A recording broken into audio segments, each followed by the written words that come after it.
হাই friends, আমাৰ native ভিডিঅ'লৈ আপোনালোকক স্বাগতম। যিহেতু মই তিনিচুকীয়াৰ পৰা যোৰহাট গৈ আছিলোঁ, সেয়েহে ভাবিলোঁ দুটামান ক্লিপ আপোনালোকৰ লগত শ্বেয়াৰ কৰি দিওঁ। এইখন দেখিছেনে, উইংছ অফ হাজৰিকা। যিহেতু মই গ'লোঁ, মই দেখিলোঁ, আপোনালোকৰ লগতো শ্বেয়াৰ কৰিলোঁ।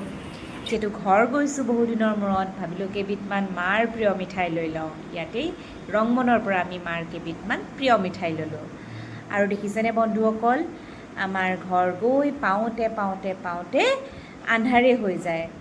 আপোনালোকে নাহাঁহিব কিন্তু, আমাৰ তিনিচুকীয়াটো যোৰহাট যাওঁতে প্ৰায় 7-8 ঘণ্টা লাগি যায়, কিয়নো আমি ৰখি ৰখি যাওঁ। আৰু দেখিছেনে, এয়া ফাইনেলি আমি গাঁৱৰ সেই ঘৰখন পালোহি। এইখন আচলতে মোৰ মাৰ ঘৰ হয়। ইয়াতে আহি সঁচাই ভাল লাগে, প্ৰদূষণমুক্ত, খুব ভাল ইয়াতে। আৰু যিহেতু ভাইটি নাই, দেউতা নাই, সেইকাৰণে মাক ইমান হৰ্ণ বজাই আছোঁ, মায়ে শুনাই নাই। আৰু মোৰো ভয় লাগে নামি পিনি গেটখন খুলিবলৈ, কিয়নো আমাৰ ঘৰত ডাঙৰ কুকুৰ এটা আছে, সি খুব গুজৰি গুমৰি দিয়ে মানে। আৰু এয়া হৈছে ৰাতিপুৱাৰ দৃশ্য। দেখিছেনে কিমান মৰম ইহঁতৰো মাজতো দেখিবলৈ পোৱা যায়। আৰু এইজোপা হৈছে আমাৰ ঘৰৰ গোলনেমু। আপোনালোকক লাগে যদি ক'ব দেই।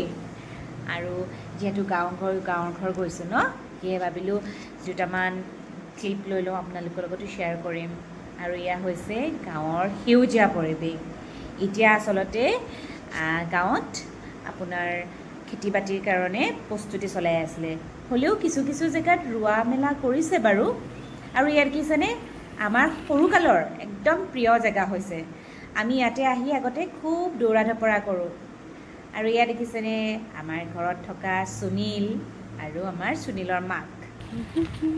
কেনেকুৱা লাগিলে বাৰু ভিডিঅ'?